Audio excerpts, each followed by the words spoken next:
Good morning, everyone, and welcome to our SWAC men's basketball head coaches media session for Friday, September 20th. We will begin approximately at 10:10 a.m. with Coach Dante Jackson from Grambling State, followed by Coach Solomon Boozman from University of Arkansas at Pine Bluff. Then we will have Coach Kevin Johnson from Southern University, followed by Coach Otis Hugley from Alabama A&M. Then we have Coach Tony Madlock from Alabama State, Coach George Ivory from Mississippi Valley State, Coach Byron Smith from Prairie View A&M, Coach Patrick Crarey II from Florida A&M, Coach Landon Bussie from Alcorn State, Coach Johnny Jones from Texas Southern University, Coach Mo Williams from Jackson State University, and then Coach Reggie Theus from Bethune-Cookman University. At this time, we ask that all media participants that are joining us on the call, if you have questions, please use the raise your hand feature to get your question in the queue for our coach. If there are any questions in the queue, we are going to limit to one question. If we have additional time, please feel free to re-raise your hand to get a follow-up question answered.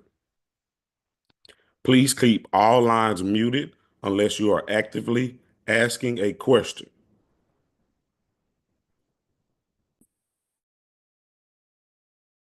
Please wait to be acknowledged prior to asking your question.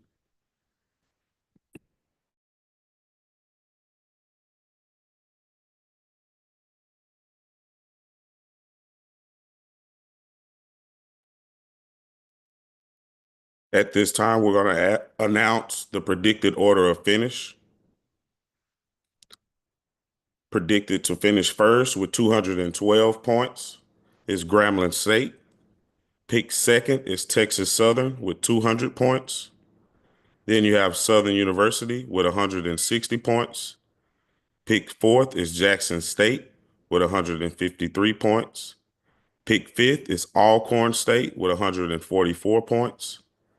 Pick six is Alabama State with 122 points. Pick seventh is Prairie View A&M with 121 points, followed by Bethune-Cookman in eighth place with 109 points. Pick ninth is Alabama A&M with 106 points. Pick 10th is Arkansas Pine Bluff with 70 points. Predicted 11th is Florida A&M with 63 points. And Mississippi Valley State with 32 points.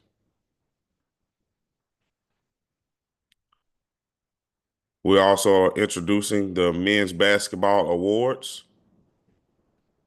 Picked as the offensive player of the year, you have Kentavious Dozier from Grambling State.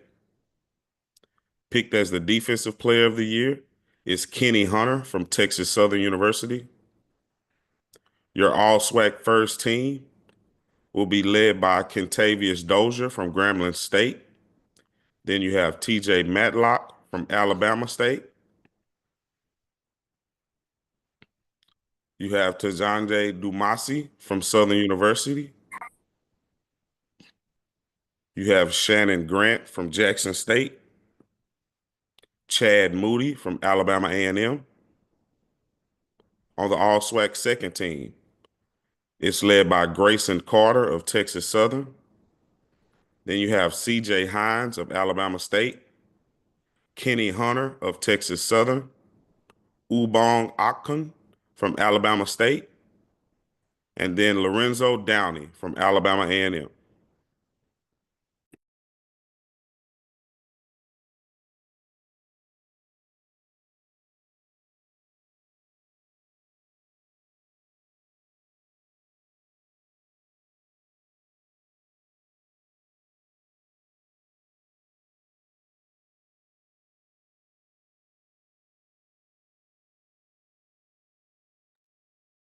The time is now 10:04. We'll begin with head coach Dante Jackson from Grambling State at 10:10. Thank you for your patience.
Just a quick reminder for the media participants, if you have a question, please use the raise your hand feature to get your question in the queue for our coach.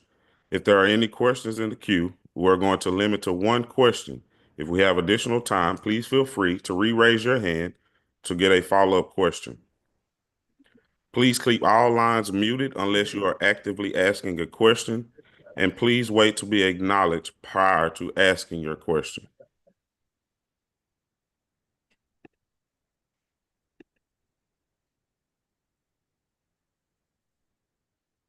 With that being said, we're happy to be joined by head coach Dante Jackson of Grambling State University. Good morning, coach. Good morning. Thanks for having me. No problem. Thank you for taking the time to join us. At this time, if you could, please start us off with an opening statement about this year's team. This year is how can I say, this year team is definitely different from last year. So we got a lot of different pieces that we're trying to figure out and put in the right position. But the one thing we do have is some continuity. So excited about where we are and excited about where we're going. Thank you for that, coach. At this time, we will open the floor for questions from our media participants. We'll begin with a question from Doc Holliday. Good morning, Coach. This is Doc Holliday, HBCU Overdrive. How you doing today? I'm doing great, Doc. How you doing? I'm doing good.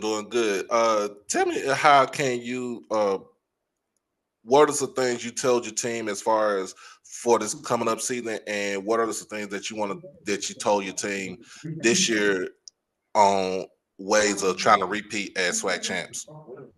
Well, you know what I mean? I told them, everything is still one game at a time. We can't worry about, repeating right now. We got to worry about getting to be the best version of ourselves. The thing of it is that, I tell our team every day, man, there's no substitute for hard work, and you got to go out there and make things happen. So, right now we're in a position of, grinding some off-season workouts. We get towards practice next week. So excited about, where we're going. Thank you, Coach. Appreciate you. Now we have a question from Matt Bellinson. Good morning, Coach. How are you? Doing great, Matt. How you doing, Matt? Not too bad. Curious, obviously, we see the SWAC preseason team. With Contavious, I'm curious, where do you feel like he can elevate his game to obviously build off what he did last year for you guys, just in terms of a scorer and just obviously a playmaker down the stretch for you guys? Well, the thing about Contavious, I think that we're in a situation where year two can be a lot better for him. Year two could be so much better because usually, as a junior college player, you're coming in trying to figure it out of what you need to do and how you need to go about it. And even as a coach, you're trying to figure out how to put him in the best positions to be the best version of himself. So I think we both are, better in the situation of he knows my expectations and I know the things that he likes to do. So we just got to, kind of just put him in a situation where he can score, facilitate. And the main thing about it is that, he's going to get a lot of attention. So he has to be a willing passer and even a better distributor, because at the end of the day, people are going, well, first person you look at is going to be him on our scouting report.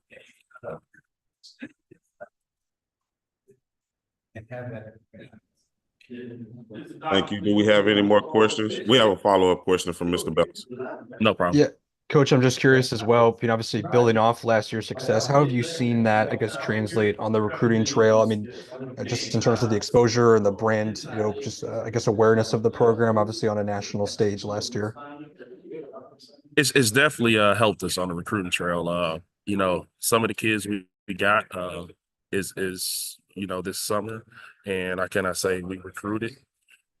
Those guys, seeing us on playing in the NCAA tournament, and it definitely helped us in the long run as far as recruiting, because they had a lot of other choices, but they decided to come to Grambling because they wanted to be part of, what people consider a winner. So I was just excited to have some of the guys that came in, like to be able to get a kid like Ernest Ross from transfer from NC State, who was a Final Four team, to transfer to Grambling is definitely big time for us, especially after losing a guy like Jordan Smith.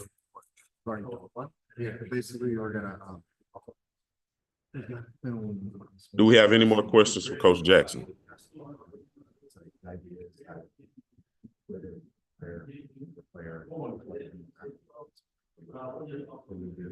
Again, Coach Jackson, thank you for joining us, and we look forward to speaking with you in the future. Thank you. Thank you. Y'all have a blessed day.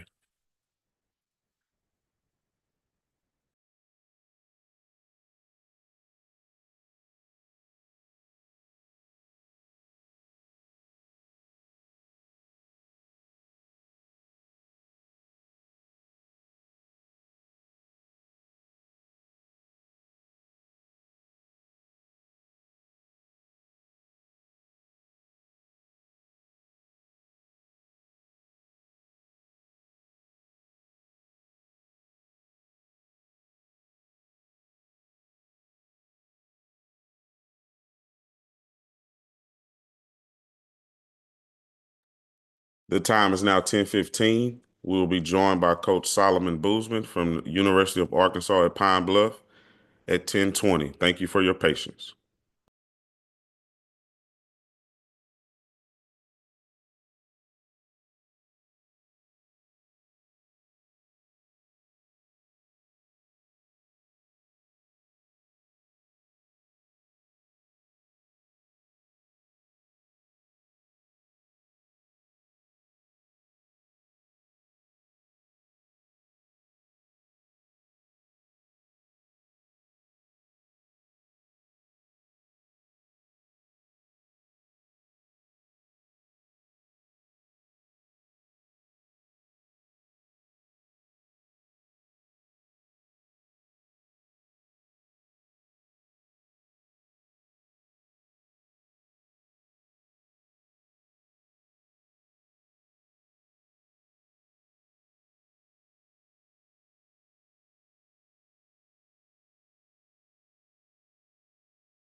The time is now 10:20. We will be joined by head coach Solomon Boozman from the University of Arkansas at Pine Bluff here shortly.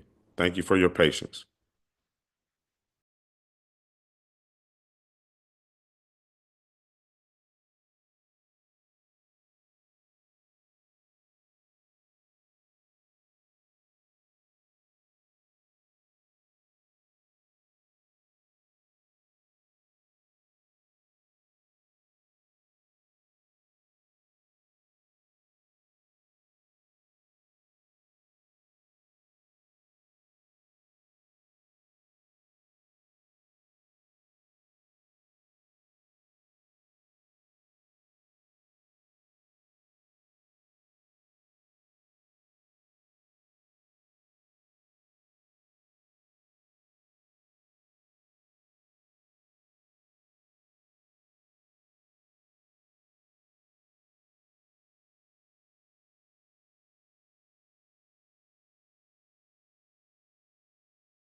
Good morning again. We're happy to be joined by head coach Solomon Boozman of Arkansas Pine Bluff.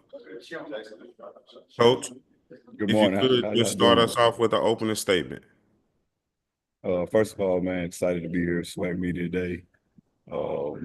Look forward to getting our season started, man. Our guys have been working hard. We had a really good summer, and we started out the fall pretty good. Love who we have with this team.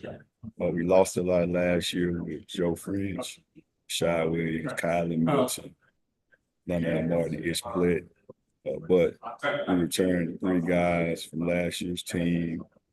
Zach Reinhardt, Robert Lewis, both juniors, and then Trey John Ware as our senior. So I'm excited about the other 3 guys back. I think all 3 of those guys are winners. And then we end up adding 11 guys to this roster, which I really like. I love our size and length. 3 Division I transfers, playing with 6'9", for moment. Quentin Bolden, 6'6", Charles Southern, and then Christian Moore. He's an Arkansas kid, but he transferring from North Texas. So really excited about those guys. And then we had some other pieces as far as D2 transfer, Matthew Spears, who's 6'8", 7'1", 7'2" wingspan. And some junior college guys that's really going to be able to help with Kyle Brown, 6'9", inside-out guy. Anthony Sellers, 6'7" wing, that can really shoot, super athletic. So I'm excited about all of our guys, man, and then I'm really excited about our freshmen as well. So looking forward to this season, man. Thank you for that, Coach. At this time, we will open the floor for questions from our media participants. We'll begin with a question from Tanner Spearman.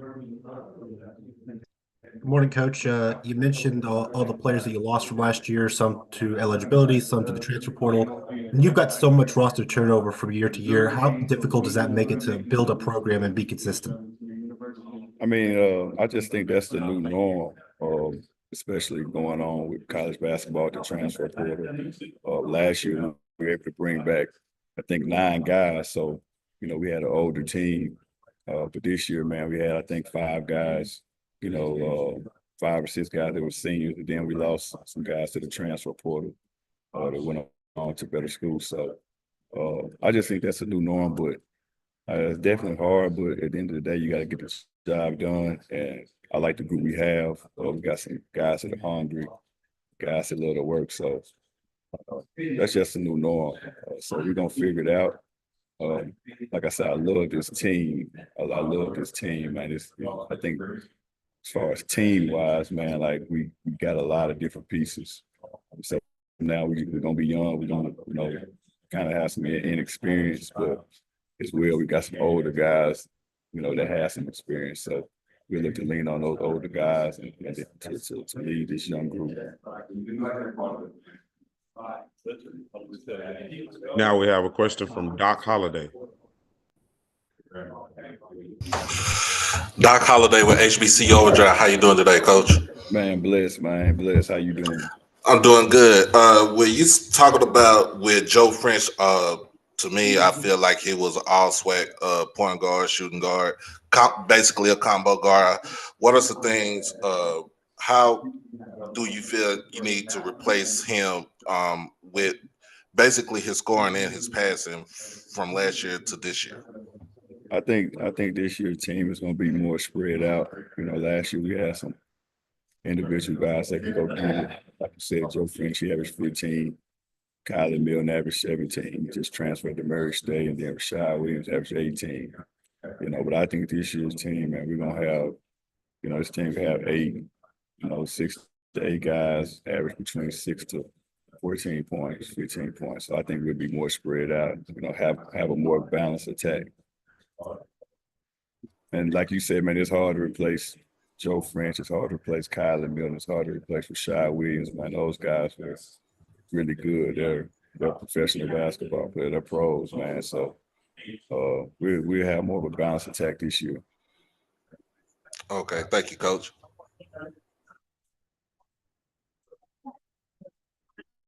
We have a follow-up question from Tanner Spearman.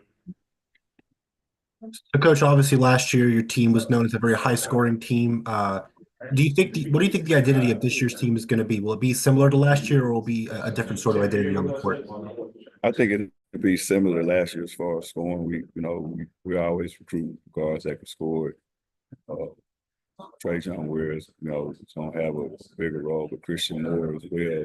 Texas can really shoot the basketball, can make plays. Like I said, man, we got other guys that can really shoot and do other things as well. So it'll be more of a balanced attack, but I think this year's team wins, man, with our length of size. I really looking to challenge this team on the defensive end. Because we got some guys that are besides Trey and Christian Moore, everybody else is pretty much 6'5" and above. Got some longer wings that are 6'8" long. We can use their length. So really want to challenge this group on the defensive end of the floor. Thank you, Coach. Do we have any more questions for Coach?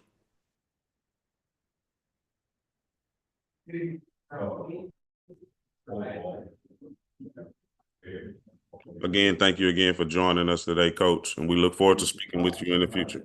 Appreciate it, man. Y'all have a blessed day.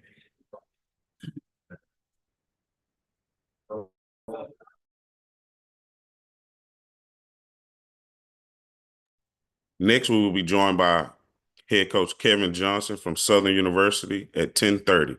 Thank you for your patience.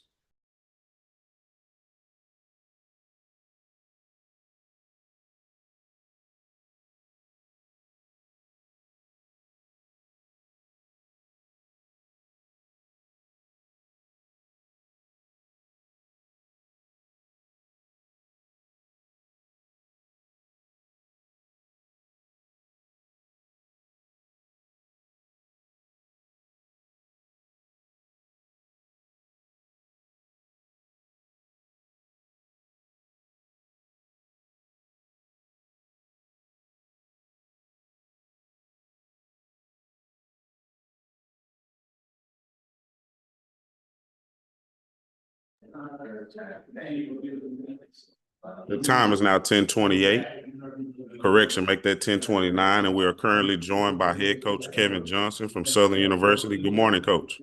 Good morning. Good morning to all. Good morning again. Yes, at this time, if you could just start us off with an opening statement about this year's team. Well, before I do that, I just kind of want to recap last year being my first year. I thought we were able to put a group together that was very competitive and accomplish some really, really good things. And that kind of led us into recruiting and preparing, putting together a team for this year. And I think we were able to address some needs. I think we added some guys that are going to help improve our guard play. I think we got a little bit longer. I think we got a little bit more athletic. And then I like the numbers that we have, because I felt like one of the things we did last year was we had a little attrition and had some injuries down the stretch. And I think we're going to be better in that area this year. So excited about the combination of the returners and the 7 new pieces we added, and looking forward to an exciting year. Thank you for that, Coach. At this time, we will open the floor for questions from our media participants.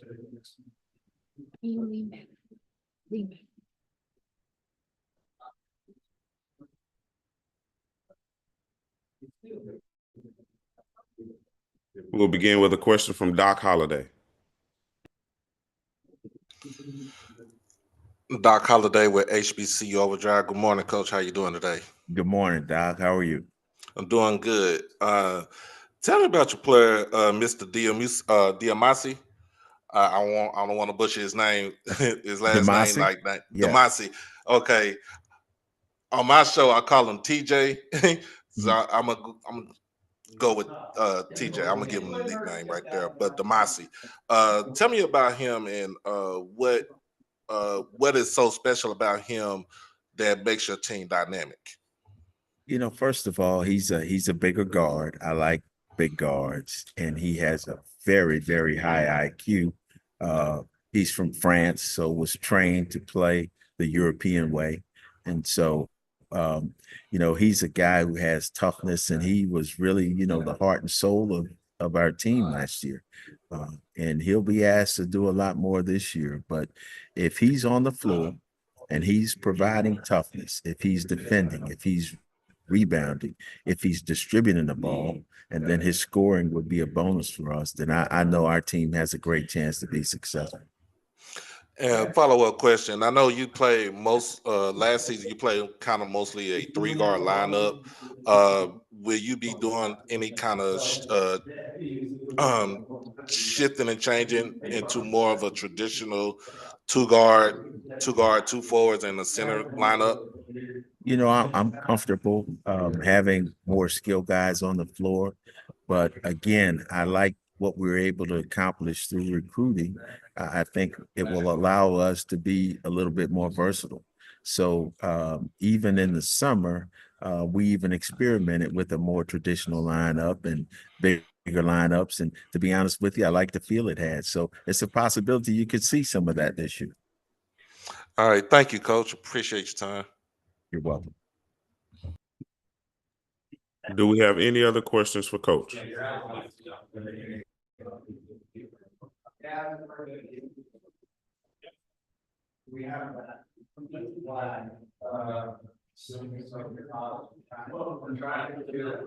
Again, Coach, we want to thank you for joining us this morning, and we look forward to speaking with you down the road. Thank you. Anytime.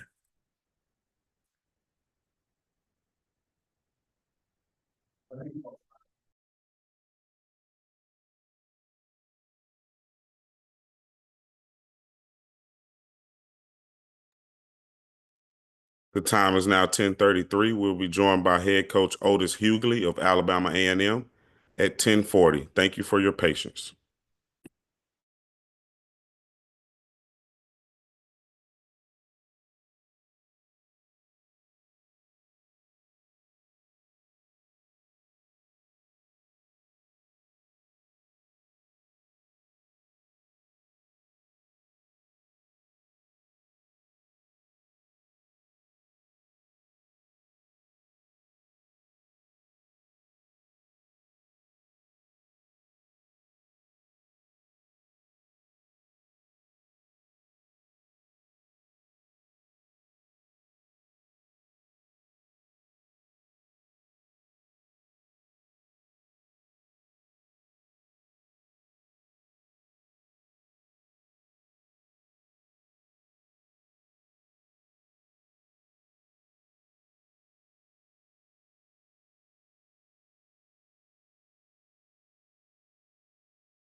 Good morning again. We have an adjustment to the schedule. We will start a little early.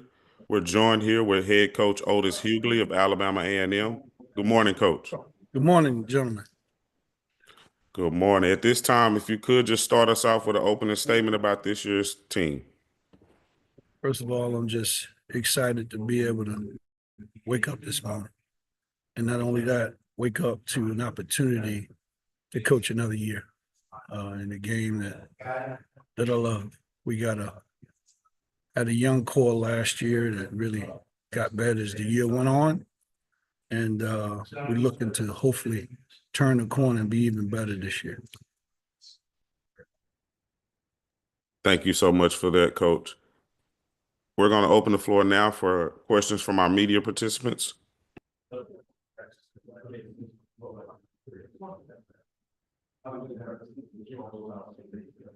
We have a question from Doc Holliday. Doc Holliday of HBC Overdrive. How you doing, Coach? Yes, sir. Good, Doc. How are you? Doing good. Tell us about your two players, Lorenzo Downey and Chad Moody, and what does each of those players bring to the team? Well, I couldn't say this last year about both, but I can say it now. They bring some well-seasoned experience, and Chad is still young, the reigning freshman of the year, and Lorenzo Downey, of course, he was all tournament team, and he shot the ball really well when we really needed it most. So it's really a joy to have those two guys back and to coach them and to help me become a better coach and to help those guys develop and become better players. We have a question from Mo Carter. Coach Hugley, hope all is well, my friend. Hey, Mo. How you doing, my brother? Doing good, man. Doing good. Hey, let's keep it with the two guys that you brought in. Of course, Downey and Moody, guys who have been pivotal parts of the success for Alabama A&M. With the transfer portal, how hard or was it somewhat easy to basically convince these guys to come back for another season on the Hill? Well, that's coming out of the fountain and river of grace, because I'm just honored that those guys would choose to come back to the Hill. And we look forward to coaching them, and we look forward to the opportunity for them to be more of a magnet to others like them to come to our league and our conference. Because like we say it on the Hill, you can start there and go anywhere. We've had some guys go on to post-secondary opportunities, to the workforce, to the professional ranks with regard to basketball. We even had a kid get drafted. Kid work at NASA. So we're looking forward for what they're not only going to do now, but for them to hold court off the court in their careers going forward.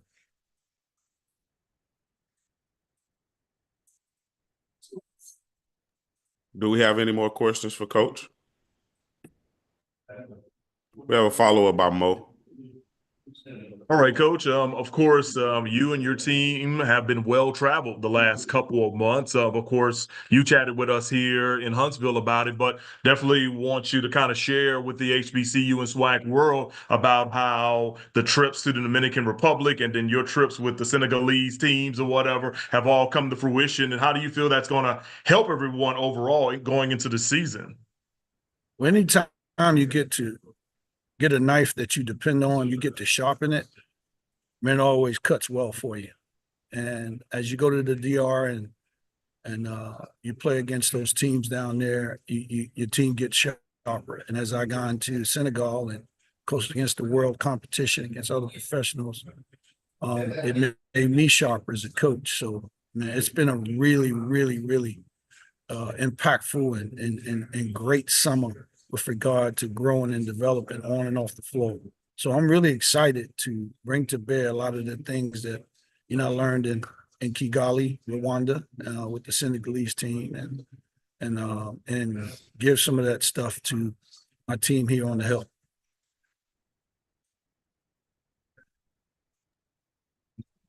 Do we have any further questions for Coach?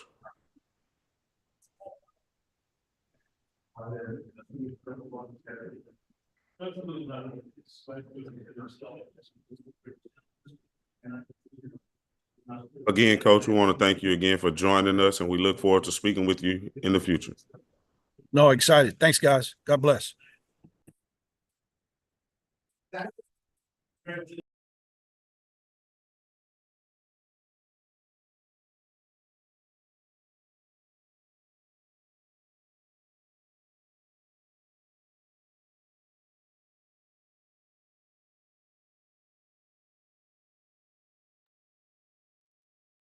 The time is now 10:42. We'll be joined by head coach Tony Madlock of Alabama State at 10:50.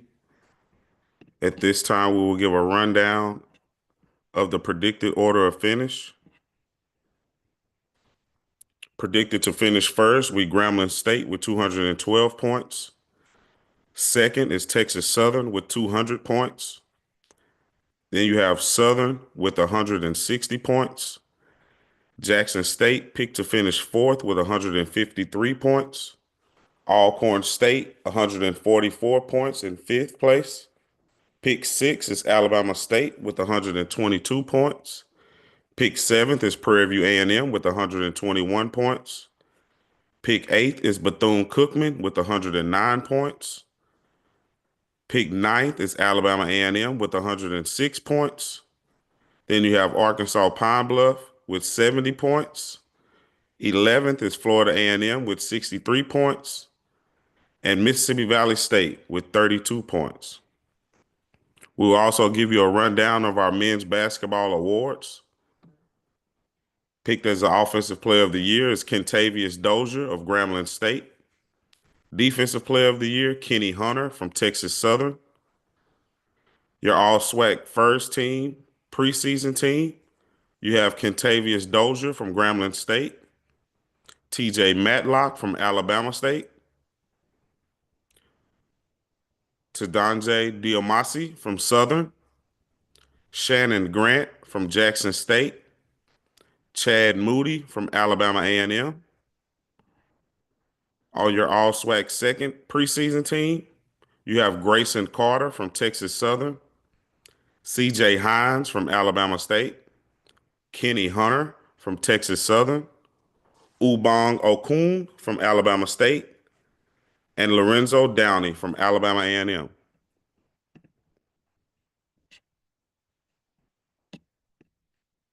Again, we will be joined by head coach Tony Madlock of Alabama State at 10:50. Thank you for your patience.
Good morning again to all. We're joined now by head coach Tony Madlock of Alabama State. Good morning, coach. Good morning, fellows. At this time, coach, if you could start us off with an opening statement about this year's team. Well, really excited about this year's team. I think that we have a really good mixture of returning guys with new guys. Anytime that you have, I think in the landscape of college basketball now, you have 7 guys returning. We have 6 of our top 9 from last year returning. So we feel good about that, along with the 8 newcomers. So we feel good about the team. Thank you so much for that, Coach. At this time, we'll open the floor from questions from our media participants.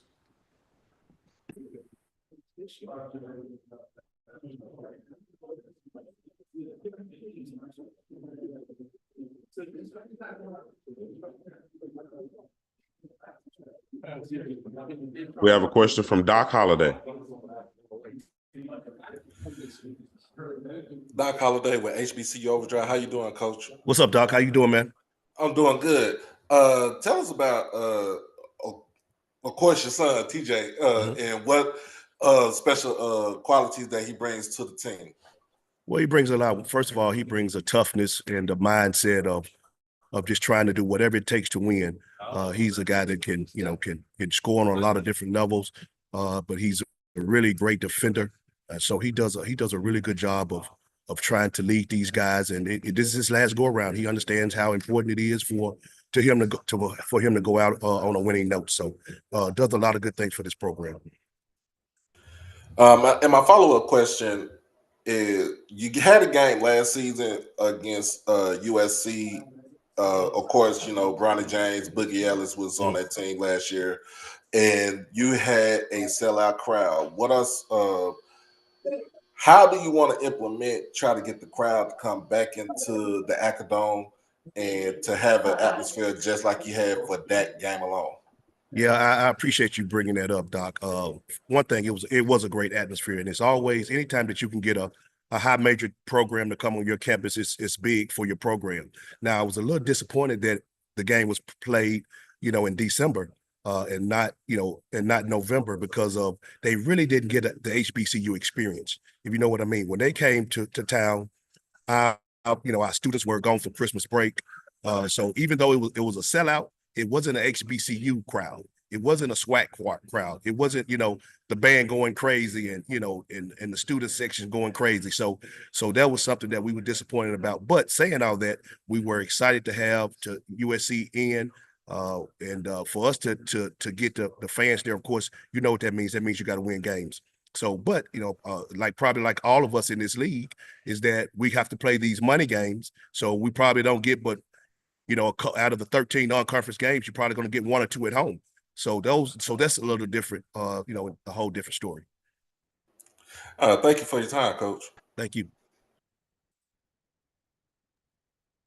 Do we have any more questions for Coach?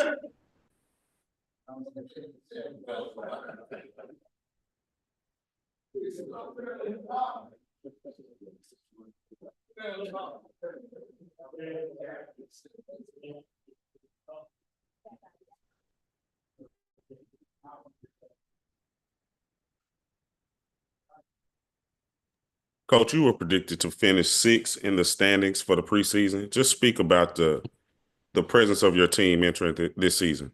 Well, one thing that when I talked about when I first got the job was trying to make an improvement and get this program back to where it belongs. Alabama State has a rich history in basketball. It's been down for a while. When I took the job, it was a major redo, a major turnaround. So, that first year, I think we were picked 10th. Year 2, we was picked 8th. We're picked 6th now. Now, of course, that's not where we want to be. I don't think that's indicative of the guys that we got coming back, but it is what it is. So, it's one of those deals that, when we get to January, we'll have to figure out how to make moves and get that position up where we need to be. But the most important thing, like we all know, is get you playing well going into March, and then find a way to get those 3 games and get to the NCAA tournament. Thank you for that, Coach. Do we have any more questions for Coach?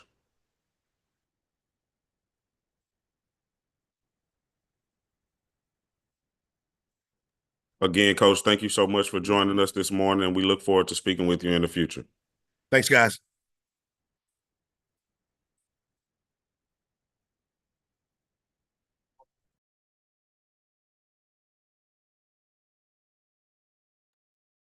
The time is now 10:52.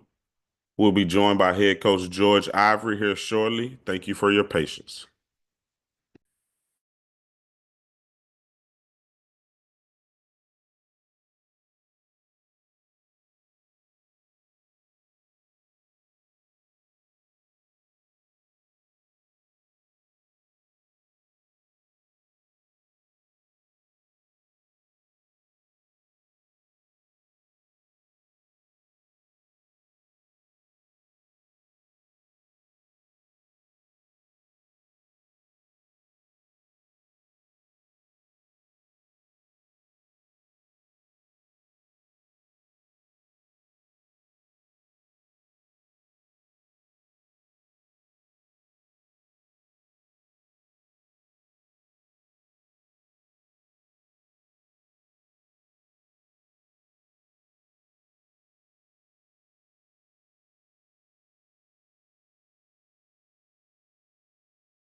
Good morning again. We're joined by head coach George Ivory of Mississippi Valley State University. Good morning, coach. Good morning. How y'all doing?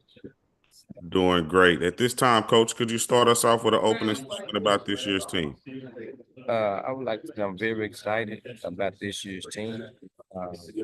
We have a returning player that set out last year, demonstrated a big man that we hope to get us a lot of stuff that we need inside that we didn't get last year. We have Donovan Sanders, our leader, returning guy, scorer, point guard, and we just very excited about this basketball team.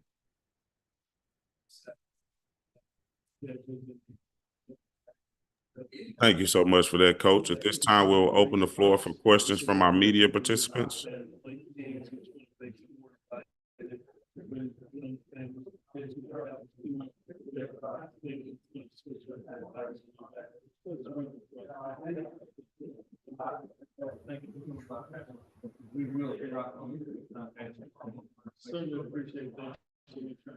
We have a question from Doc Holliday. Doc Holliday with HBC Overdrive. How you doing today, Coach Ivory? Doing good, Mr. Holliday. It's glad to be here. Tell us the things about your team as far as what you want to improve from last season going into this season, and what are some things that you're going to try to implement for this upcoming season? One thing that we want to improve was our condition. I think we lost a lot of games going down the stretch, last 5 minutes of the ball game, and went out and improved on the recruitment with shooters that can make shots. And like I said, we got a couple of kids back that was ineligible last year as well.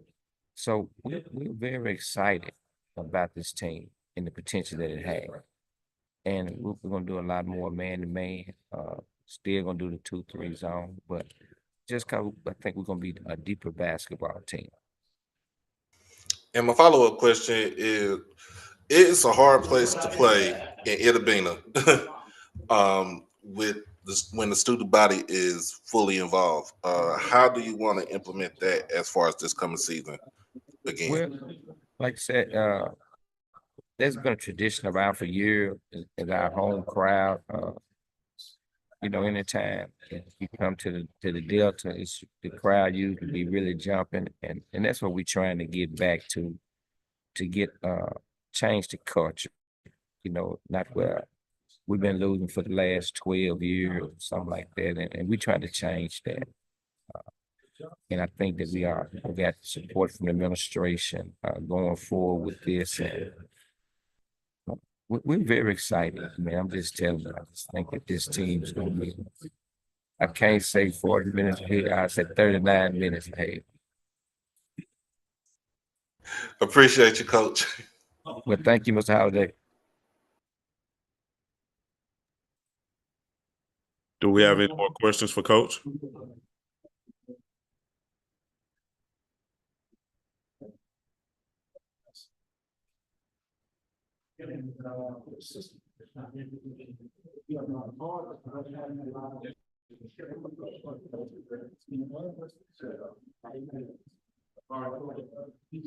Again, Coach, thank you so much for joining us this morning, and we look forward to speaking with you again in the future.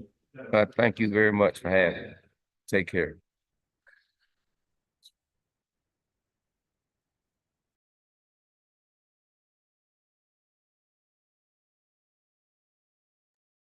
Next up, we will have Coach Byron Smith from Prairie View A&M University.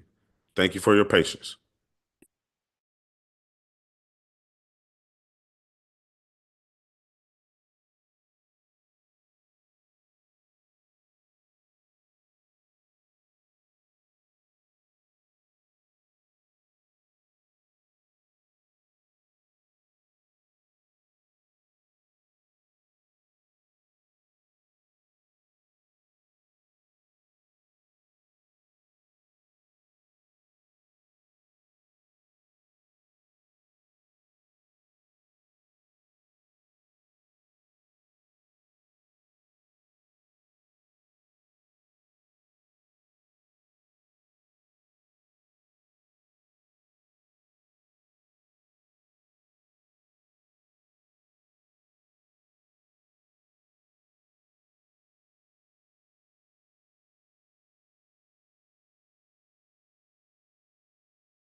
The time is now 11:05. We'll be joined by head coach Byron Smith of Prairie View A&M University here shortly. Thank you for your patience.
Good morning again. We're joined by head coach Byron Smith of Prairie View A&M University. Good morning, coach. Good morning. How are you, sir? Doing great. At this time, coach, could you start us off with an opening statement about this year's team? Really excited about this 24-25 Prairie View A&M men's basketball team. A bunch of newcomers that are coming in, some experience, but really excited about what I've seen thus far in fall camp, and really excited about the upcoming season. Thank you so much for that. We're going to open the floor now for questions from our media participants.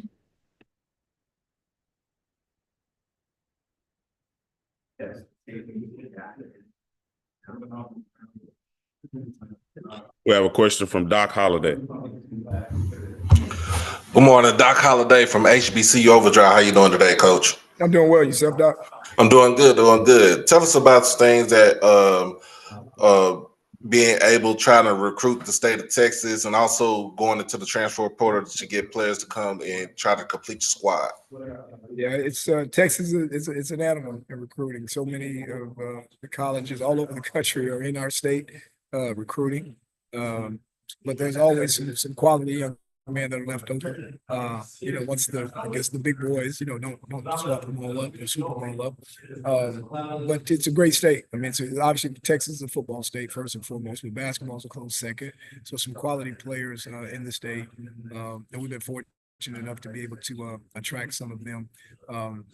But again, this upcoming season will be a bit of a gauntlet. But we like some of the young men, all of the young men that we've recruited, and we think they're going to have great impact. And hopefully, our plan is to get back to the top of the conference for this upcoming season to return to some of the prominence that we had a few years ago. Thank you for your time, Coach. Yes, sir. My pleasure. Do we have any other questions for Coach?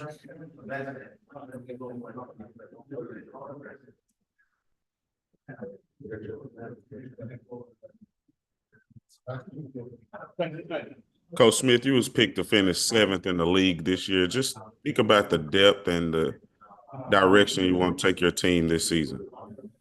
Yeah, I mean, I did hear that a little while ago, the prediction. But we take everything, at face value, and it doesn't really motivate us, or it doesn't really matter at the end of the day. Prediction. We're going to put the quality young men out on the floor this year to give us the best chance to be successful. I think when you're a middle of the pack team or a bottom team or whatever, I think people really don't pay as much attention to some of the top tier teams that's projected to finish ahead of you. So I think it allows us to kind of go out and focus on the things that we need to focus on as a program and as a team, work to get better each and every day, and obviously have a chance to be successful. At the end, it's where you finish, not where they say where you start. It's the projections and that's where you finish. So again, we're excited, about what we have. We have a tough team, guys are really competing hard. I don't think we had that last year, which was a bit of a problem, for us. It's toughness, trumps talent, and talent doesn't work hard. I get what I'm saying. So we feel really good about where we are and what we can do with this upcoming season. So it's an exciting time for us, and just looking forward to the season. We'll get it here. Looking forward. Thank you for that. Yes, sir. My pleasure. The conference tournament is making a move from Birmingham to Atlanta. Just think about what that brings to the conference, what type of excitement that brings this season. I think, it's a lot of excitement. I mean, obviously, Commissioner McClellan, has done a great job, at the helm of from the Southwest Athletic Conference. Birmingham was great, to us and really a welcoming place the time that we were there. But it's just an exciting time here now in Atlanta. A lot of things are going on in the film industry, obviously, entertainment, music. I mean, all this stuff is really big here. So just the Hawks are here, the Falcons. I mean, it's a lot going on here in Atlanta. You know what I mean? So I think definitely in space to have a collegiate event of this magnitude, the Southwest Athletic Conference. So we're excited about it. All the coaches have talked about it. We actually voted to do this.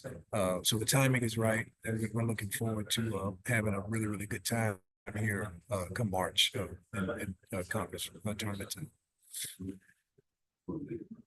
Thank you so much. Do we have any further questions for Coach?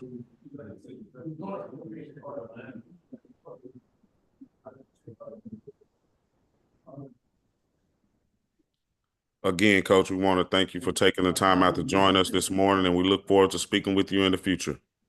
Thank you, guys. It's been a pleasure.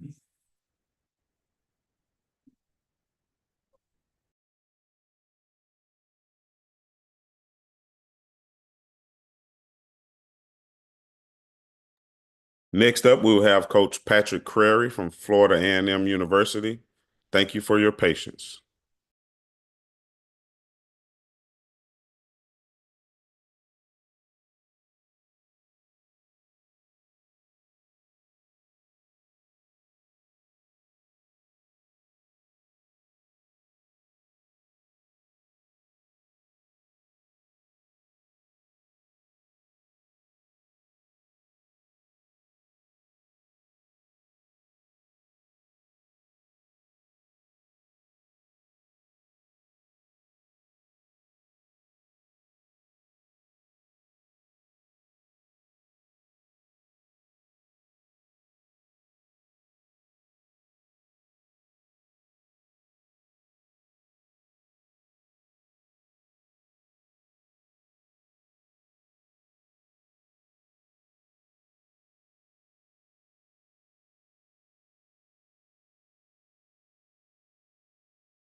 Good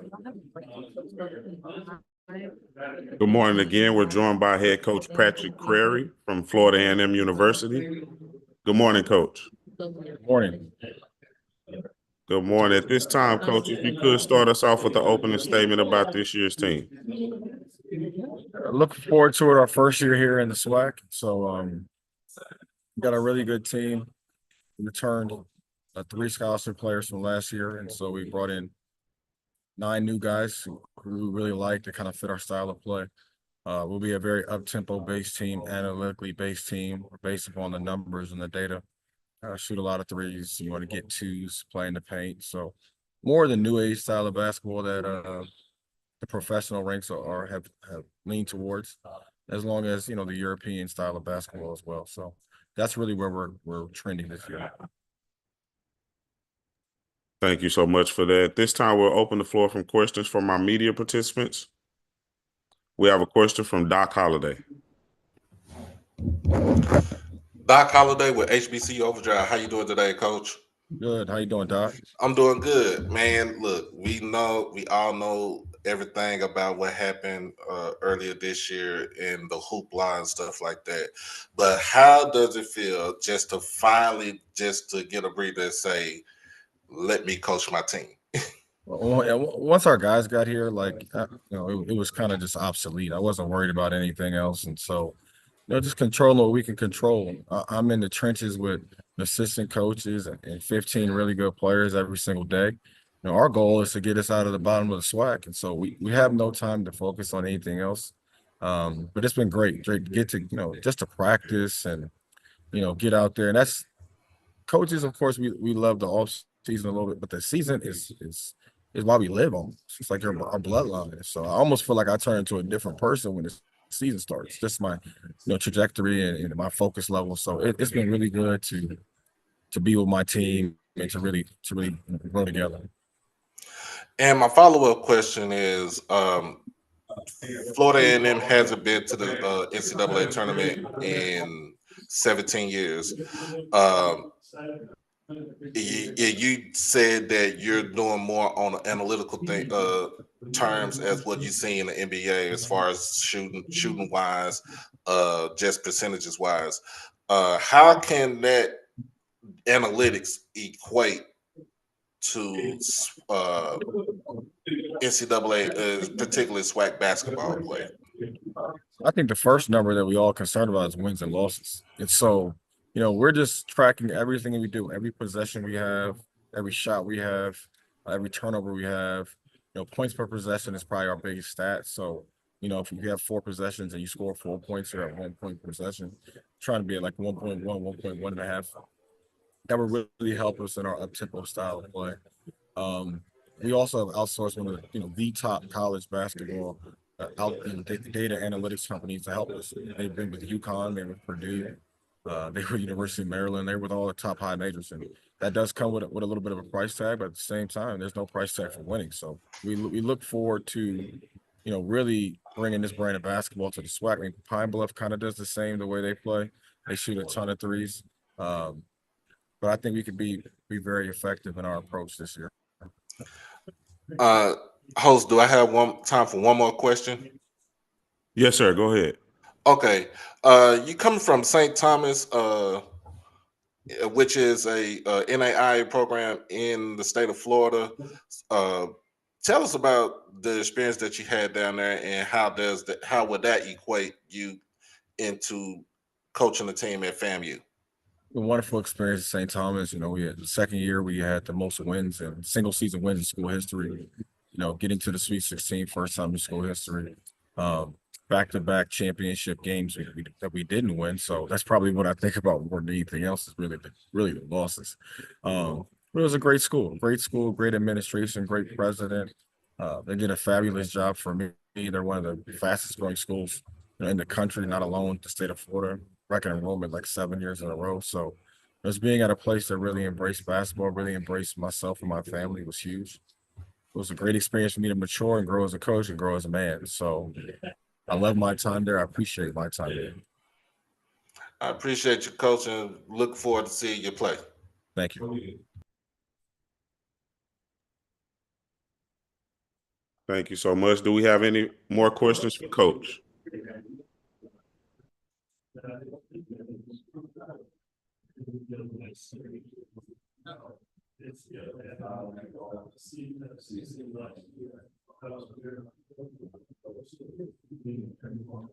Coach, with this being your first year in the conference, just speak about the competition that the SWAC will present to you this season. They're really good teams, really good coaches, and we always know how good Johnny Jones is. A fabulous basketball coach. Bussie's a really good, really good basketball coach. It's a lot of really good, and Dante Jackson's one of my best friends in terms of basketball and life period. So, you look at all of these guys and you know how hard they play, how physical they are, how good they are on the defensive side of the ball and the offensive side of the ball. So, a lot of respect for the coaches in this league, a lot of respect for the players in this league. It's a really good league. It's very competitive, a lot of parity in this league. So looking forward to getting out there, competing and showing what we can do. Picked 11th in the league. We love that. So really excited about being able to show everybody what we can do. Thank you for that, Coach. Do we have any further questions for Coach?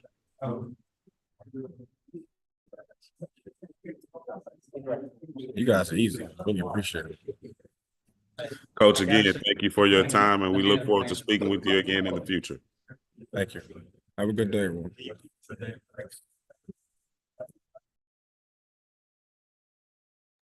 Next up, we will have Coach Landon Bussie from Alcorn State University. Thank you for your patience.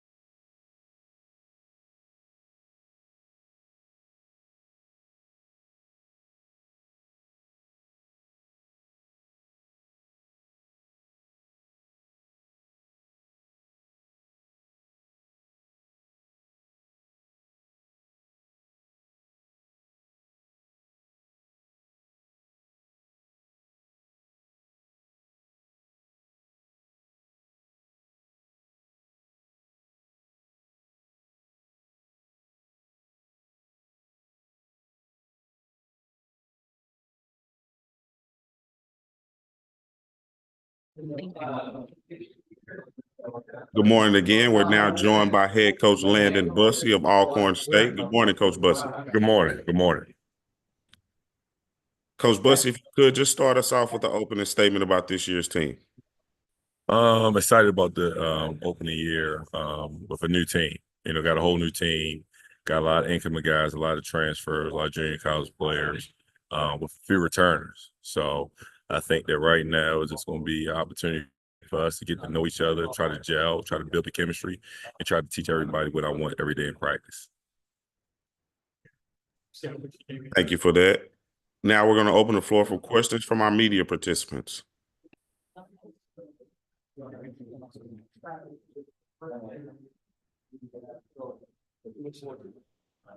We have a question from Doc Holliday. Doc Holliday with HBCU Overdrive. How you doing today, Coach? I'm doing well. You just referred to saying that you got a lot of new players coming in from onto your squad. What are some things that you're trying to get them to implement as far as what your style of playing and coaching is? Right now, we're just trying to really focus on the defensive intensity and us, just practicing a little harder. I think that right now we have took a step back as far as practicing hard, and our intensity is a little low. And it's my job to, make sure them guys bring it every single day. But more so than anything, I'm just trying to do a lot of teaching. This is probably the most teaching I had to do since I've been, coaching, just due to the turnover rate that we had this year as far as the guys in the transfer portal, guys who graduated. I think I got probably about 13 to 14 new guys. And my second question is, with the day and age, as far as with the transfer portal, NIL, how did you go about doing your recruiting as far as like I said, just to kind of get the team to be in your image? Well, just try to, recruit guys who fit my brand of basketball, but also try to recruit guys who have had success at other places, especially at Division I level. So I think we did a great job of recruiting this year, guys who have already been proven at Division I level. But more so than anything to fit my brand of basketball, I think this year, hopefully we can be a little more athletic and a little more tougher. Last year we was pretty talented, but I think a lot of times that we wasn't as tough as we should have been. Appreciate you, Coach. Yes, sir.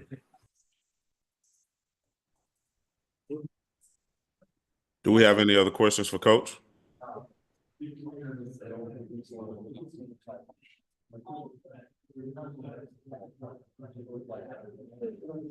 Coach, in your time at Alcorn, you won regular season championships. How's your preparation changed moving into this season so that you can go on and win the tournament championship? We haven't changed too much. We try to focus on day by day, game by game. So it's a long road, it's a long journey.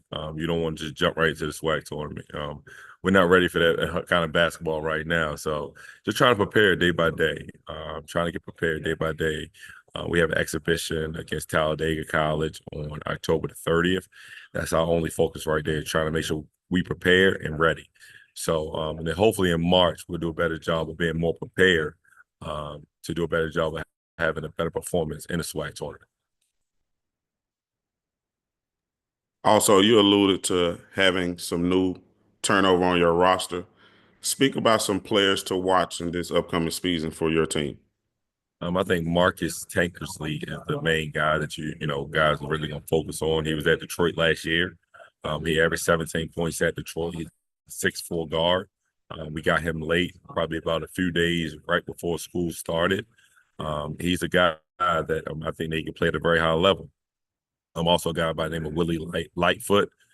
He played at Bowling Green. He also played at Odessa this past year. He's a really dynamic guard. And you got Keontae Cornelius, who was at Jackson State last year, averaged about 6 or 7 points. So we just got a lot of transfers from Division I level and got a lot of JUCO players. So just trying to get everybody to gel together right now. Thank you for that. Do we have any further questions for Coach Bussie?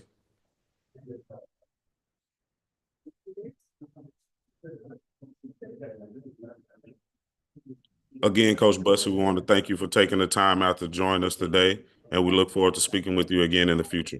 Absolutely. Thank you.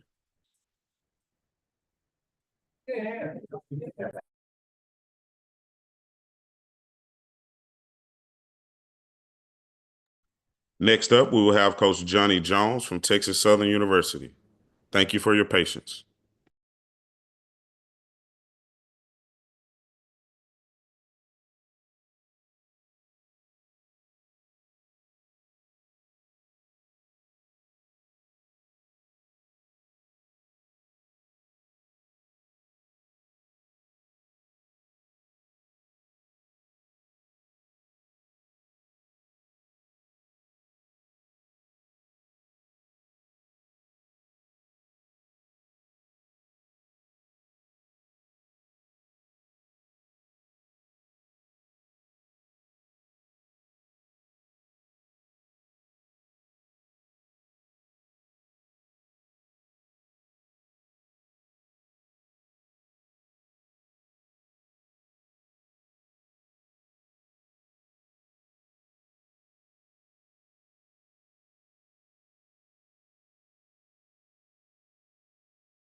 Testing 1, 2, 3. Good morning again. We're joined by head coach Johnny Jones of Texas Southern University. Good morning, coach. Good morning. Good morning. At this time, coach, if you could start us off with an opening statement about this year's team. Really excited about the upcoming season. We've had certainly losing PJ Henry to graduation last year, a guy who'd been MVP for a couple of tournaments and gotten us to the NCAA tournament. It's a huge loss for us. But at the end of the day, we felt like we've been able to fill the void through recruiting and bringing in guys who are grad transfers and from other programs. And so we feel like with the bookends we had returning from last year, we're here with me today, and Grayson Carter and Kenny Hunter, that we have a solid base and a good foundation, and feel like we have a core of guys that are going to give us an opportunity to compete at the highest level. Thank you so much for that. At this time, we'll open the floor for questions from our media participants. Doc Holliday. Doc Holliday with HBC Overdrive. How you doing today, Coach? Great, Doc. And yourself? I'm doing good. You are known for front loading your schedule with top D1, against top D1 talent. And it gets you ready for when SWAC play comes. Tell us how, what does that do to the mentality of your team, and how do you get out of it once SWAC play comes around? Tremendous, great question, Doug. Well, one of the things we want to do is play a very challenging schedule. One, our guys enjoy playing today, enjoy competing at the highest level, enjoy playing against tough competition.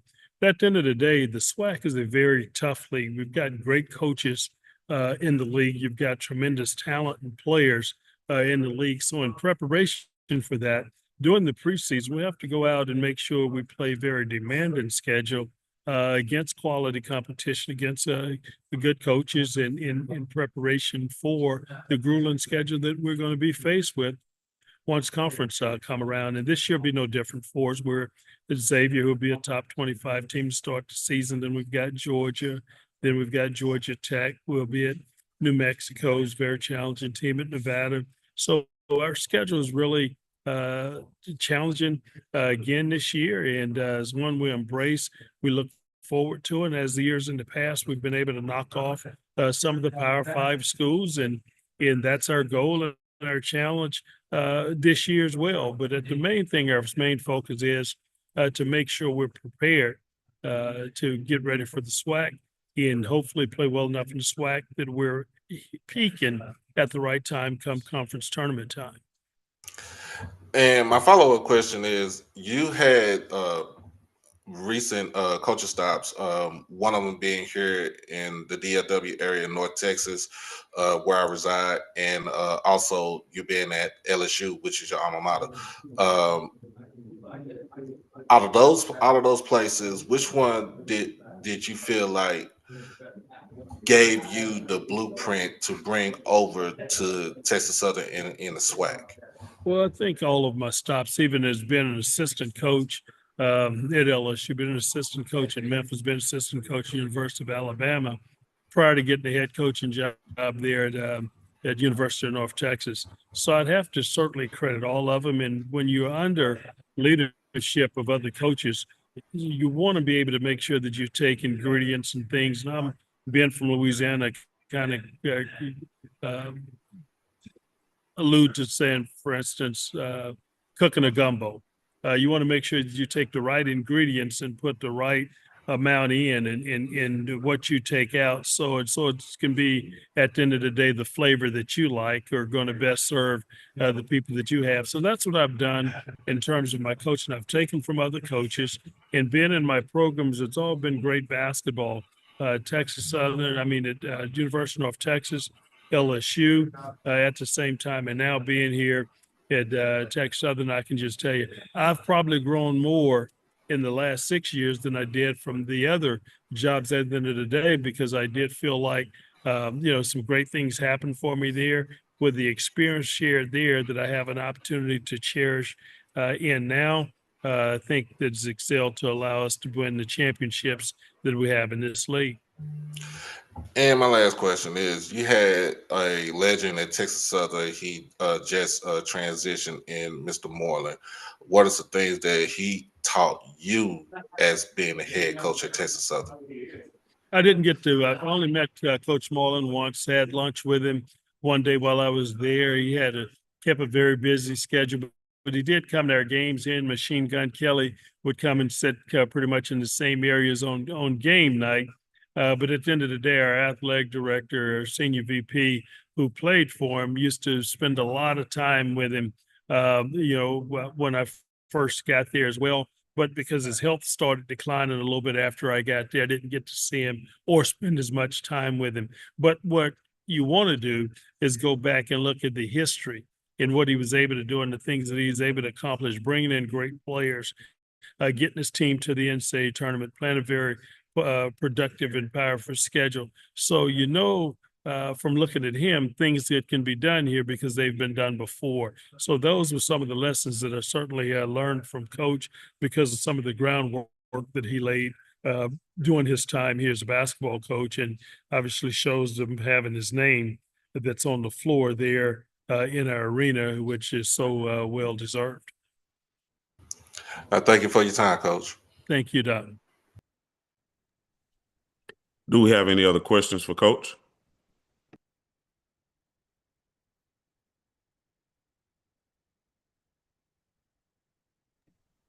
Coach, you had 3 players make it to the preseason all-conference team led by Kenny Hunter, picked as Defensive Player of the Year.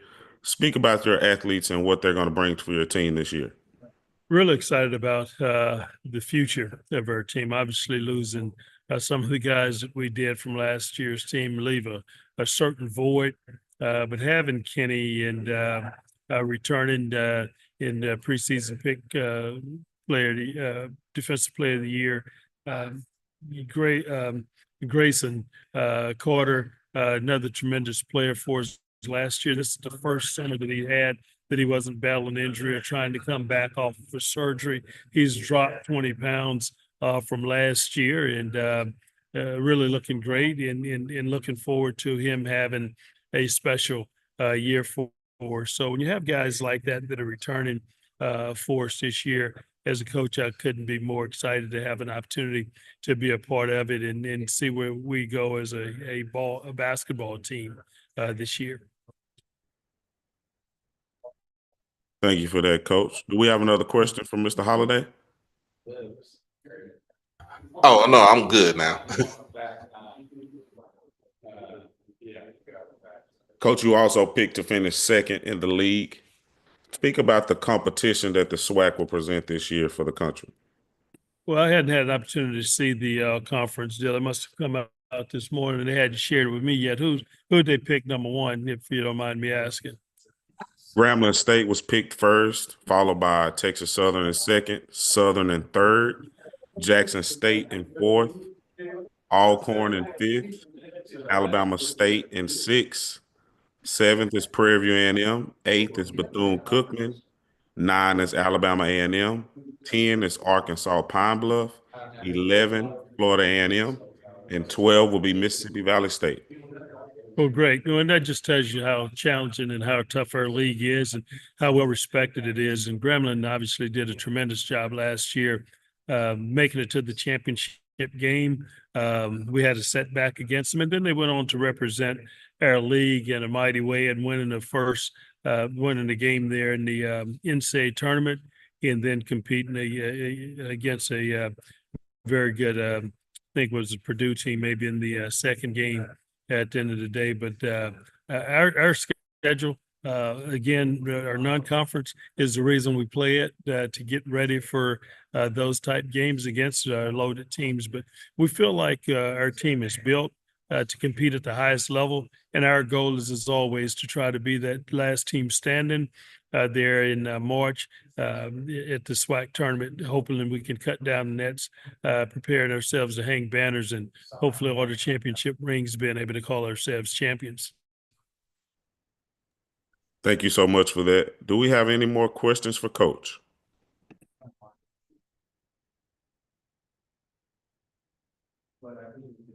Again, Coach, we want to thank you for joining us this morning, and we look forward to speaking with you again in the future.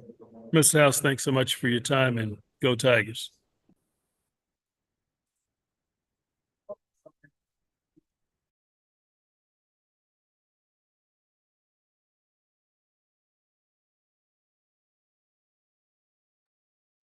Next up, we will have head coach Mo Williams from Jackson State University. Thank you for your patience.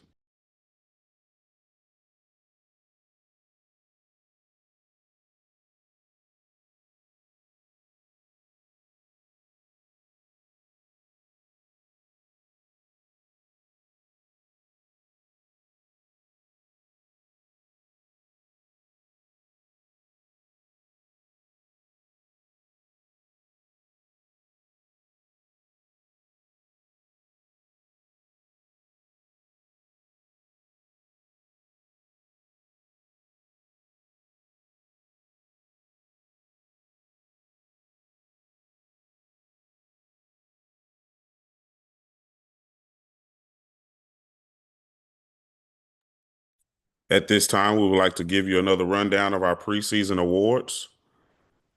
Picked as the preseason Offensive Player of the Year will be Kentavious Dozier of Grambling State. Picked as the preseason Defensive Player of the Year will be Kenny Hunter of Texas Southern. On the preseason All-SWAC first team, you have Kentavious Dozier of Grambling State, TJ Madlock of Alabama State, Tandanje Dumasi from Southern University, Shannon Grant from Jackson State, Chad Moody from Alabama A&M. On the second team, preseason All-SWAC, you have Grayson Carter of Texas Southern, CJ Hines of Alabama State, Kenny Hunter of Texas Southern, Ubong Okun from Alabama State, and Lorenzo Downey of Alabama A&M. Again, next up, we will have head coach Mo Williams of Jackson State University. We would like to thank you again for your patience.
The time is now 12 o'clock.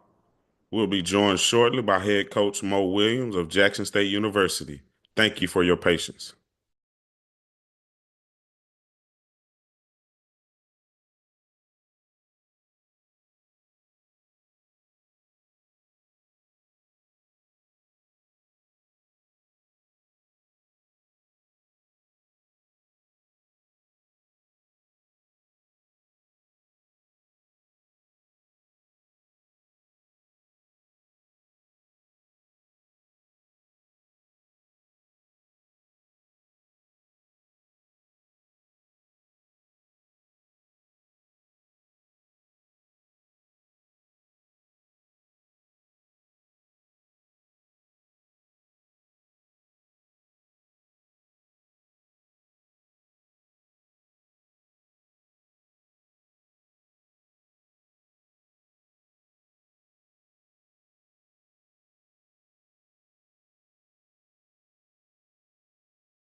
Good afternoon. We're joined now by head coach Mo Williams of Jackson State University.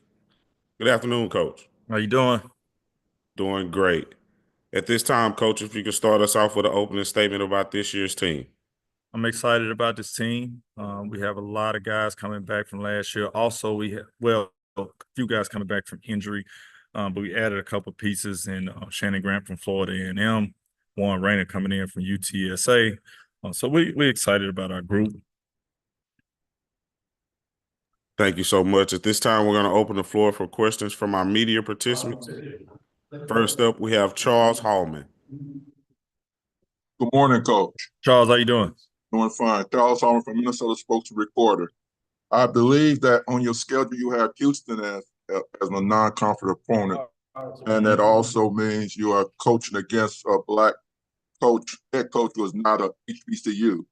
How important that is to have two black coaches on the sidelines where young people can see two coaches compete against each other, coaching their teams that usually don't see very often outside of HBCU. Oh, it's great. I enjoy our relationship. For one, he's my mentor in the game of coaching. We talk often. I fly down to Houston on our off days and sit in with practice, sit in his meetings. I play him every year for that reason. Played him last year, playing him this year, going to play him every year that I'm coaching because I just love everything he do. A lot of things that we kind of do, not a lot of things, but some things I have implemented into our strategy in a lot of ways of practice and preparation that he does that I've seen just from conversations we talk throughout the season. He'll watch a game of ours or I'll watch a game of theirs, and we always texting back and forth. He giving me insight about a certain thing. So, just to answer your question, I think is yes, just us both being African Americans coaching against each other, but the caveat that you're missing out on just a guy like Kevin Sampson at his stature, just taking a liking into myself and mentoring me. Next up, we have Doc Holliday. Doc Holliday with HBCU Overdrive. How you doing today, Coach? What's going on, Doc? I'm doing good, doing good. You have the ability to go around, since you've been from Jackson, to go around to recruit the city of Jackson and bring that talent back to Jackson, to keep it in the sides of the city. Your first one that you made, was the big splash was with Deshaun Ruffin. Let us know how you feel about this team coming up, and what do you expect from the players that you brought in to the team? Absolutely. Well, obviously, Deshaun missed the whole year last year because of injury, so we're very excited about his return. He just started practicing about a month ago. Romeo Manziel also missed the season last year, 6'9.5", forward. That's going to be really, really big for us.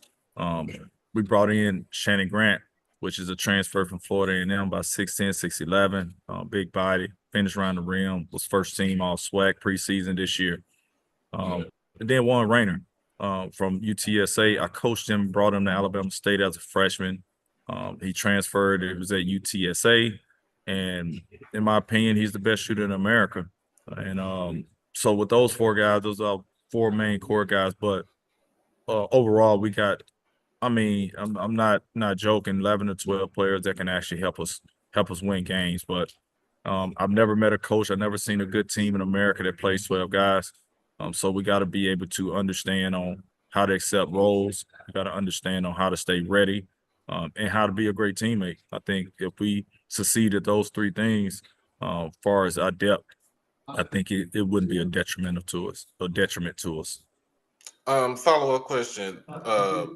Ken Evans Jr. and Jordan O'Neal, tell me what they meant to you as former players in your program.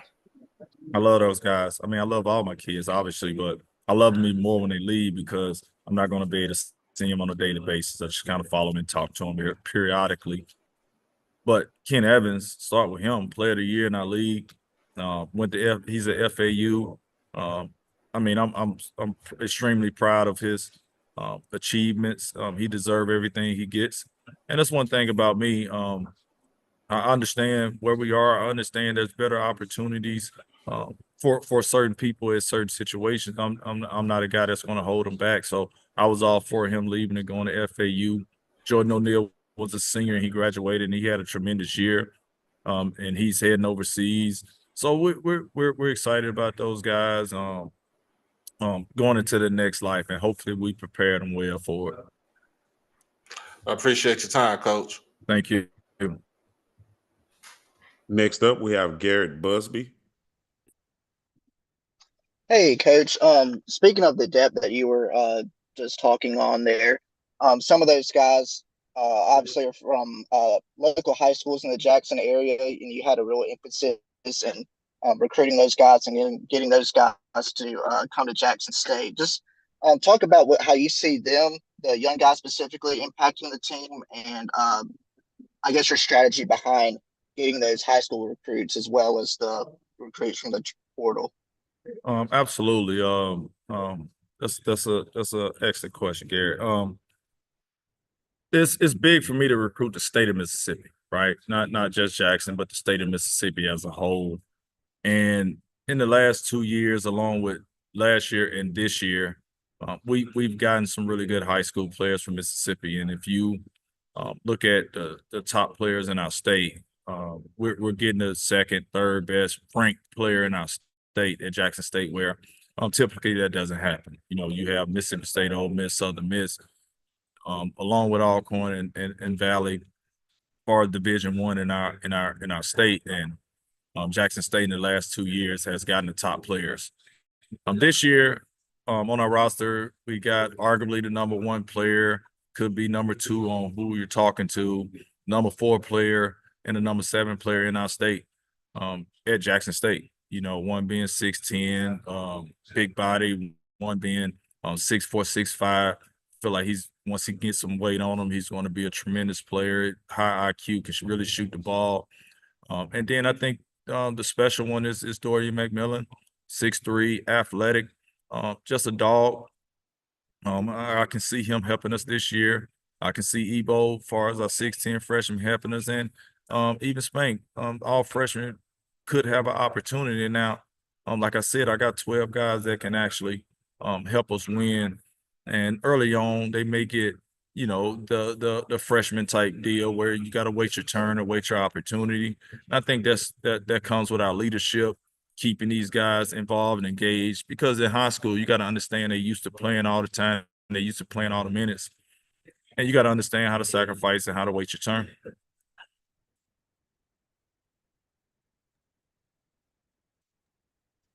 Thanks, Coach. I also had a follow-up question.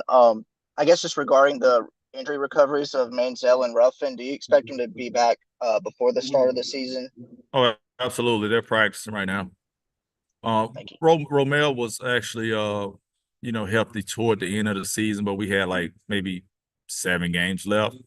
So it wasn't worth wasting the rest of the year for 7 games. Even though selfishly I could have used him in the tournament against Texas Southern, but unfortunately that wouldn't have worked well for him. So we felt like he needed a whole year. He deserved that, and we was able to build a really good team this year with him coming back. Doc Holliday. Doc Holliday, HBC Overdrive. Give us give us your feelings, your thoughts and feelings about your son committing to Jackson State. I mean, I'm extremely excited. I mean, that's my son, right? Who don't want to coach their son, especially at a Division I level? But the most important thing about it is he's actually pretty good, you know. So it's not a situation where I'm putting him in a situation where he wouldn't earn it. And I pretty much coach my kids, you know, my players today like I would treat them like my son. So I don't think that part will be adjustment. I'll just kind of be myself. Uh, so I don't know if the only thing I'm worried about is him calling me dad or coach in practice.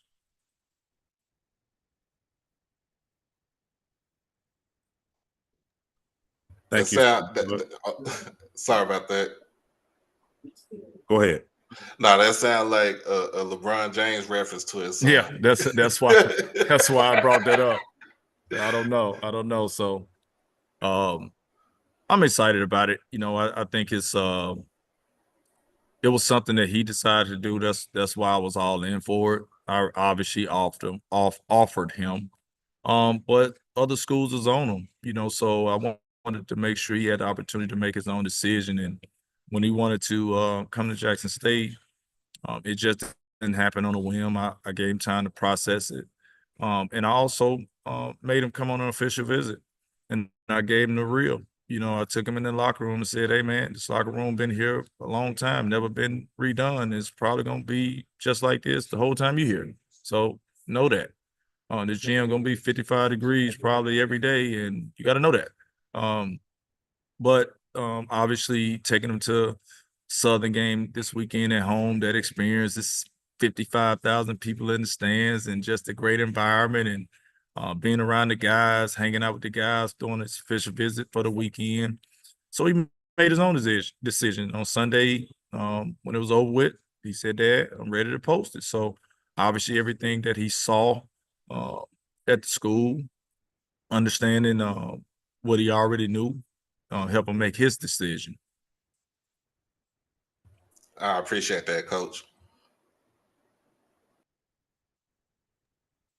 Do we have any more questions for Coach Williams?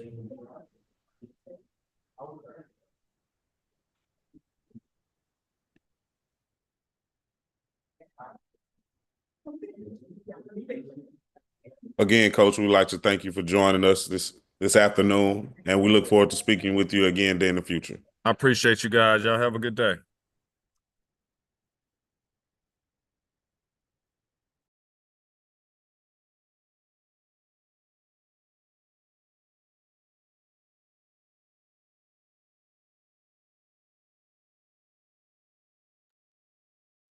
Next up, we will have Coach Reggie Theus from Bethune-Cookman University. Thank you for your patience.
Good afternoon. We are now joined by head coach Reggie Theus of Bethune-Cookman University. How you doing, coach?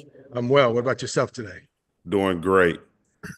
At this time, coach, if you could start us off with an opening statement about this year's team.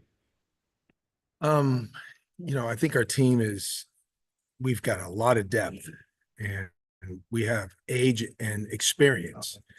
The difficult thing is that we've 11 new players and we have to become a team. That's the bottom line. We have everything else in place. Our staff has done a great job of finding these guys, putting them in place. We did a great job recruiting. So I'm really proud of what we've done. Now it's just a matter of, when you think about wanting to play, with pace, wanting to play great defense, wanting to share the ball, all these things are very important. And it's just something that we have to continue to build on. I feel very strong that we have a great opportunity to be a inside-outside team, team that can put points on the board, but yet at the same time D up. So I'm really excited about the possibility of where we could end up in the SWAC. Thank you so much for that, coach. At this time, we'll open the floor for questions from our media participants. We'll start with Charles Hallman. Good afternoon, Coach. Charles, how are you, sir? Not bad. Looking forward to seeing you here in Minnesota again. Yes, sir. Think about just coming back here again, playing in the barn, and also the fact that Minnesota fans don't usually see two black coaches on the sideline coaching against each other. So talk about just that significance, or maybe it's not a significance, but just talk about that if you could. It's competition. And when you think about the growth in the upper echelon of the country when it comes to colleges, having a black head coach it's important. I think that it gives room and sheds light on his significance when they do well of other head black coaches, black head coaches in the conferences. Thank you very much. Looking forward to seeing you again. Yes, sir. Thank you. Next up is Doc Holliday. Doc Holliday with HBC Overdrive. How you doing, Coach? Doc, I'm good, man. What about you? I'm doing good, doing good. Well, tell me about the team. You said that you got 11 new players, but last season you played mostly a 3-guard rotation, right? Where your guards were gritty and tough, and they play tough defense, but knew how to run the team. What are some things that you want to implement this season than what you had from last season? Well, one of the biggest differences in our team is that we have great size now, where last year we were pretty small. We'll be able to do things defensively this year that we hadn't been able to do in the past because of our size. Offensively, we have guys. So we were like someone said, we were like a really good donut. We were really good on the outside, but we had a hole in the middle.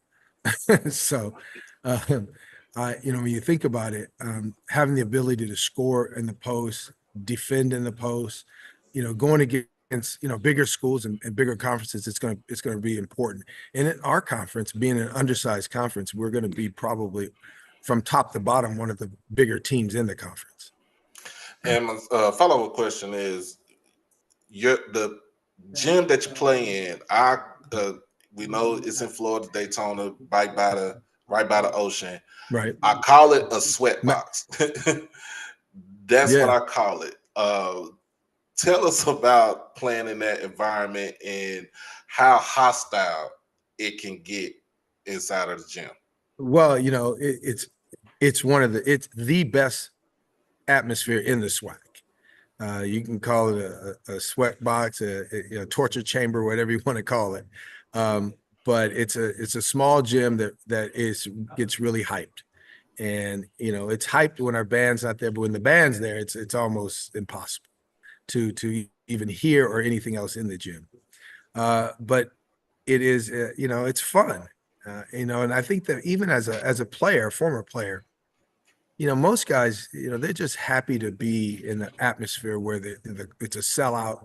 You have your fans that are all over the floors and up and down the sideline, and they're really cheering for their team and fighting for your team.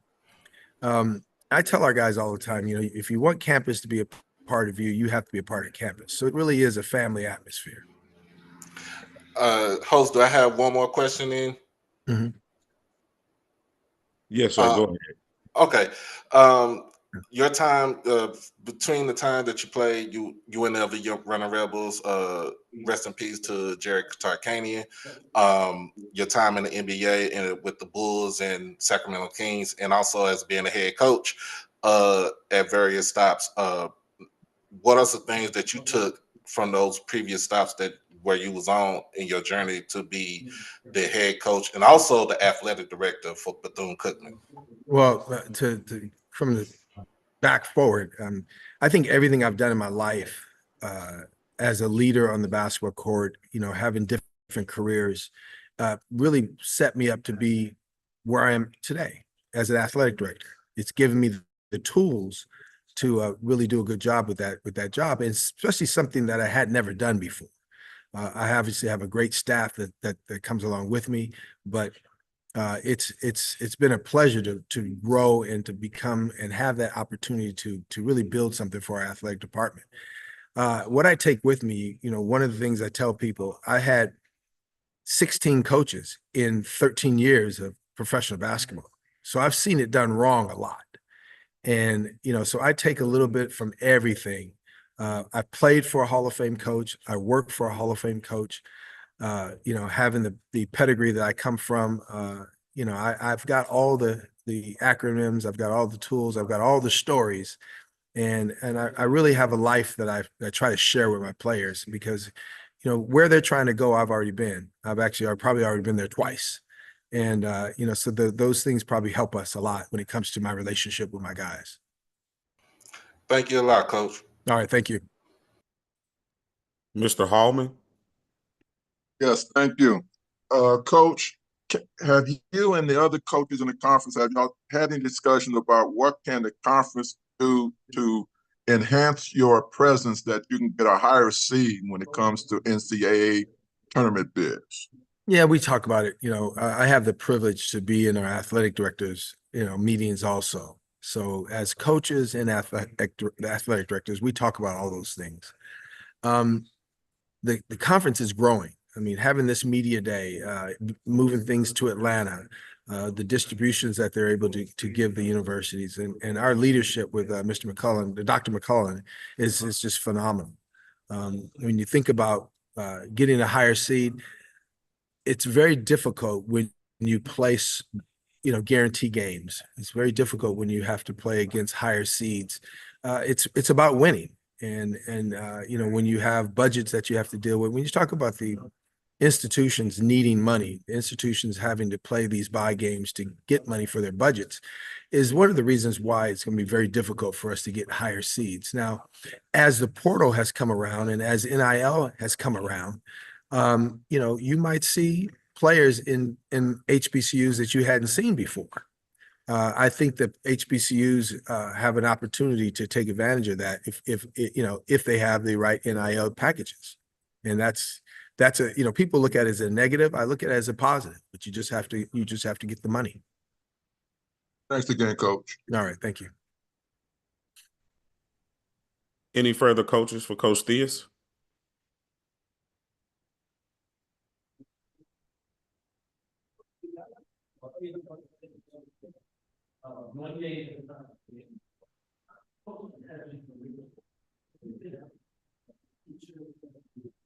Is that it, guys? Again, Coach Theus, we'd like to thank you for joining us today, and we look forward to speaking with you again in the future. Anytime. Thank you.